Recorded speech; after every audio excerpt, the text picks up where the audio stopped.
Hello dear students. So in yesterday class we discussed about short run and long run. The concept of short run and a long run. So in the short run we discussed only few factors can be varied, remaining all factors are fixed. Okay, there is no time to change all the factors of production under the short run. Short term or short run is a just period of time only. Okay, so under the short run we can change only labor, raw materials, electricity, fuel. Okay, even number of shifts of labor. Okay, maybe increase or decrease, or we can use shifts like morning shift laborers we can use for night shift, or night shift laborers we can use for morning shift. So like that only we can change, but we cannot change all the factors of production. So in the short run we can change only few factors of production. Okay, under the long run there is no fixed factors. There is no fixed factors. In the long run we can change all the factors of production. The producer has a sufficient time. Producer has a sufficient time to change all the factors of production. He can change all the factors of production, even including land also he can change. That means he can purchase more in the long run. Okay, so first we have to discuss about the short run. So under that we should start three concepts. One is total product, and second one is average product, and third one is marginal product. So already in yesterday's class little much we discussed about total product. Total product is nothing but the total volume of goods and services produced. The total volume of goods and services produced during specified period of time, that is in a particular year. In a particular year how much goods and services produced. So that is only the total volume of goods and services produced. Goods and services produced during a specified period of time. Okay, so this is the explanation. This table will helpful to understand the TP, AP and MP, total product, average product and marginal product. So about the total product we discussed. Total product is the total volume of goods and services produced during a year, that is a specified period of time. The total volume of goods and services produced, the total volume of goods and services produced during a year is called total product. Okay, we can say like that it is the sum of marginal product. Which one? The total product is the sum of marginal product.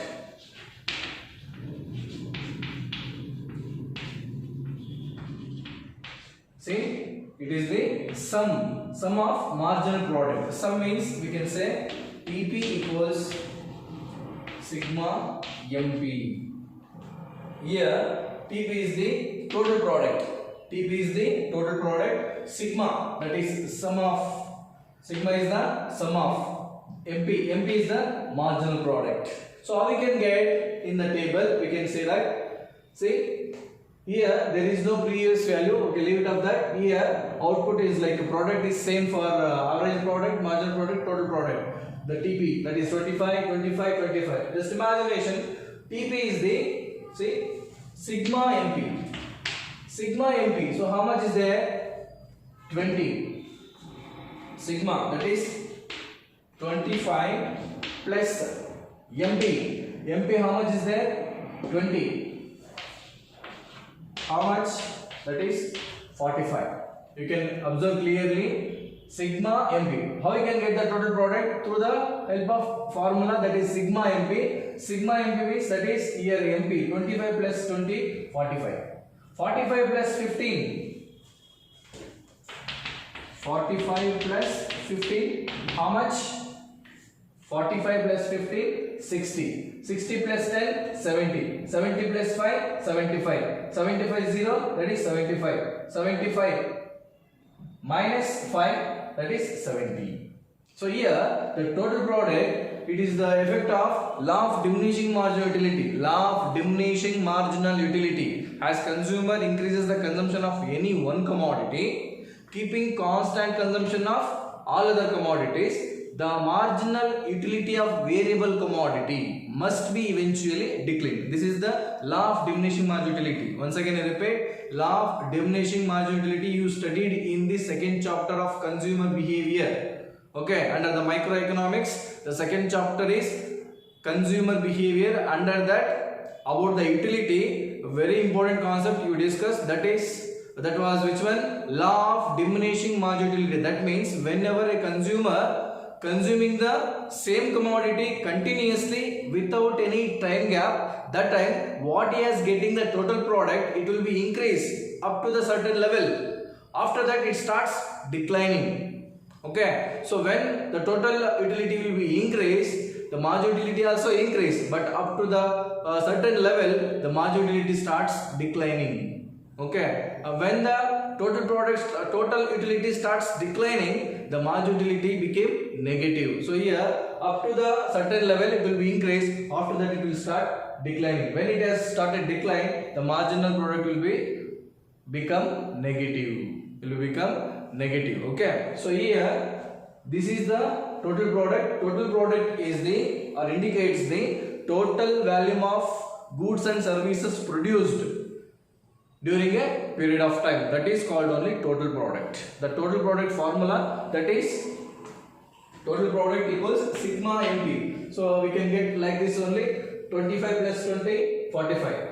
45 plus 50, 60. 60 plus 10, 70. 70 plus 5, 75. 75 plus 0, 75. 75 minus 5, 70. Okay, this is the total product. To get this, formula is sigma MP. Sigma MP. So this is called as total product. Total product is, another meaning is there. Total product is the relationship between the variable input and output. In yesterday class I explained, in the short run we can change only few factors can be varied. Okay, few factors can be varied, remaining all fixed. In the factors we can see variable factor and also fixed factor. So in the short run, variable, those which factors can be varied, they are called as variable factors. Those factors which are fixed, they are called as fixed factors. Here land is a fixed factor, capital also fixed factor. Okay, but labor, fuel, transportation, raw materials, number of shifts, electricity, these are all called as variable factors. When there is changes in the factors, they are called as variable. When the factors are varied, that time output will be also varied. The output will be varied, definitely. In a small changes in input, definitely there will be a lot of changes in the output. Okay, any one input also can change, even output also change.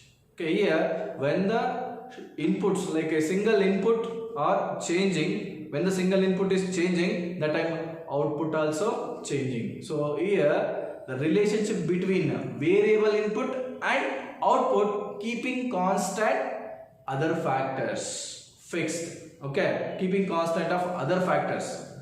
The relationship between variable factor and output.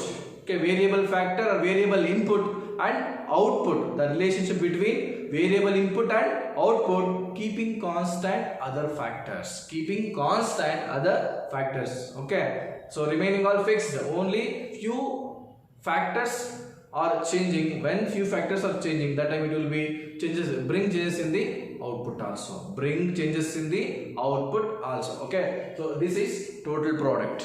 This is called as total product. Okay, next is average product.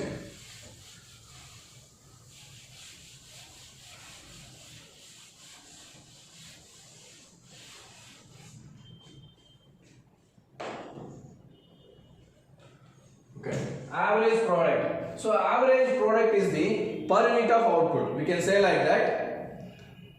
Average product defined as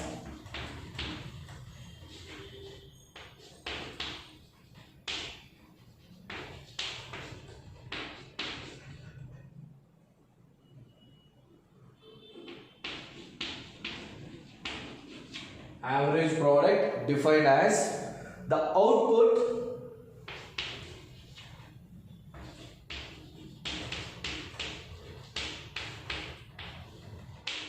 per unit, the output per unit of variable input.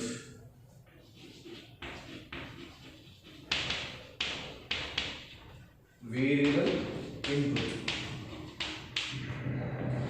Okay, average product defined as the output. So it is in the output because of per unit of variable input.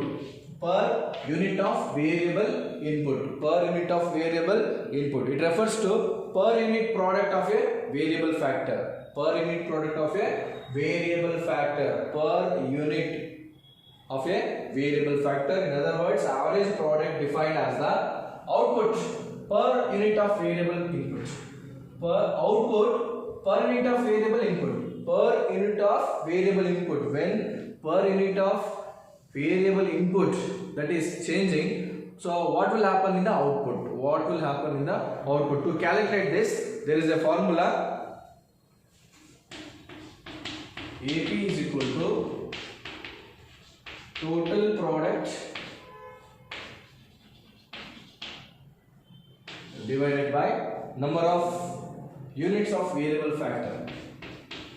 Number of units of variable factor. Another formula, that is AP is equal to TP by L. So here is labor. When the labor increasing, the small change in the labor, so in the short term only can change the labor when the inputs of labor, when the units of labor increases, when the units of labor, 1 unit of labor, 2 units of labor, 3 units of labor, 4 units of labor, 5 units of labor, 6 units of labor. So when the units of labor increasing, your output also increasing, average product also increasing, margin product also increasing. After that it will be start decreasing. Okay, after that it will be start decreasing and also became negative. So here number of units. So number of units of labor, or understanding number of units of labor when we are using more, 1 plus 1, 2, 2 plus 1, 3, 3 plus 1, 4, 4 plus 1, 5, 5 plus 1, 6. When the number of labors we are adding to work, we are taking to work, that time what will happen? The total product will be increase. Okay, where 2 people are working in the place of only 2 people's work, that time 3 members are doing, that time the output will be increased. Okay, so here number of labor, 1 labor, 2 labor, 3 labor, 4 labor, what will happen in the total product, average product, margin product. See, to get of average product, there is a formula TP divided by L. TP divided by L. For example, 45. TP is a 45 divided by L. How much it will come? L means 2. Okay, 45 divided by 2, how much it will come? AB, that is 22.5. As like as 60 divided by L, TP divided by L, TP divided by L, number of labor units used, 3, 60 divided by L, how much? 3. What is the average product? That is 20. Okay, this is the formula to calculate of average product. So average product is nothing but output per unit of variable input. Output per unit of variable input. How it is the nature of output, where there is changes in the unit of variable input. Variable input, that is per. This is total. This is per unit. It's complete. Total value of produced goods and services during a year. Here per unit. Okay. For example, in a box, just imagination, 10 pens. Okay, each pen we can say like that. Total product is 10. Number of labor is 5. Okay, just imagination here.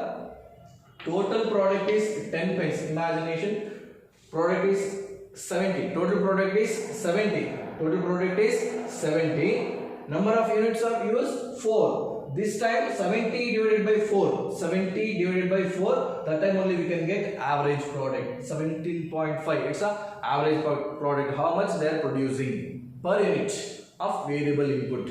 Per unit of variable input. Per unit of variable input. How much they are producing? 17.5. So that is per unit of labor. Per unit of labor they are producing, that each labor producing 17.5.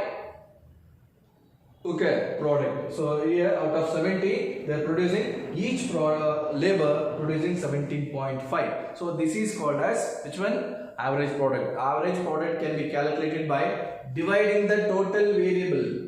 Dividing the total product, like total product divided by the number of units variable factor. Total product divided by the number of units of variable factor. This is variable factor.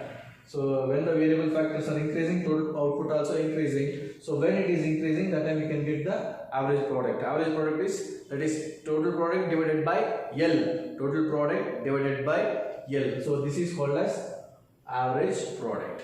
Next is marginal product.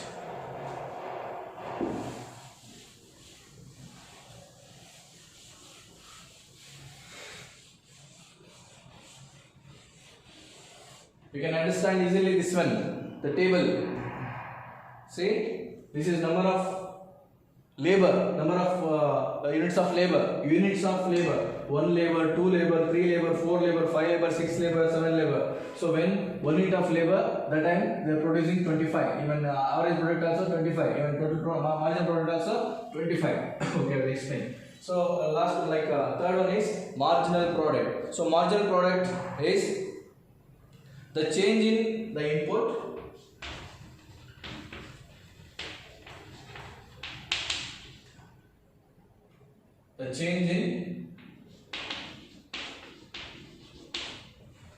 input when all other inputs are held constant. The change in the input when all other inputs are constant. In other words, we can say like that, it defined at the addition to the total product.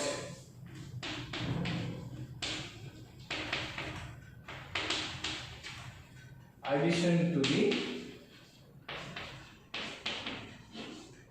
total product. Addition to the total product. So marginal product is an input. It is defined as the change in input when all other inputs held constant.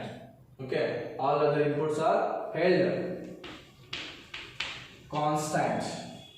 That means the marginal product we can get with the help of a formula, that is MP equals PBN minus PPN minus 1.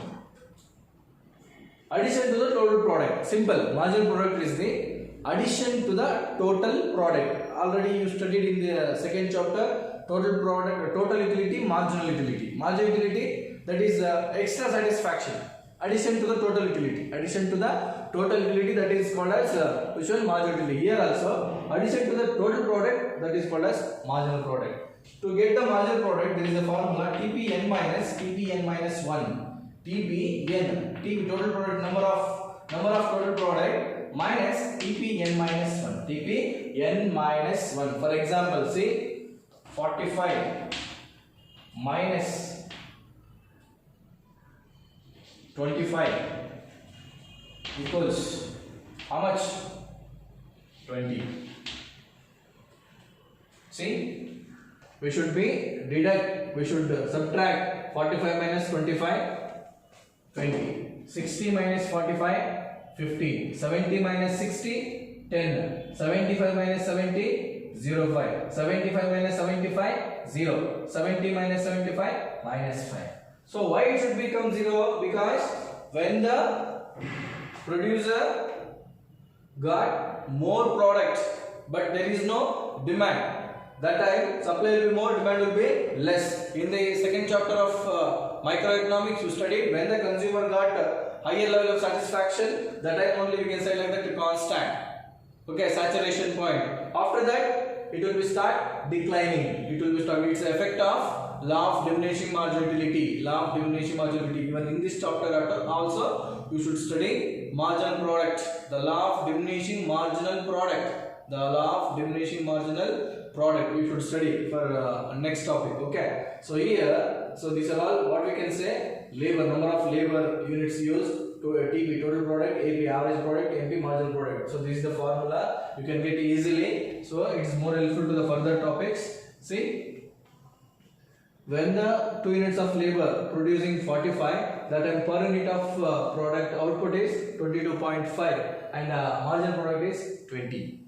Okay, so if you have any doubt in that, you can ask, no problem. Okay, so this is the marginal product. So marginal product we can get through help of formula. MP is equal to TPN minus TPN minus 1. So TPN, that is 45, N minus 1, that is 1 value, 25. As I guess 70, TPN 70, N minus T1, that is 70 minus 60.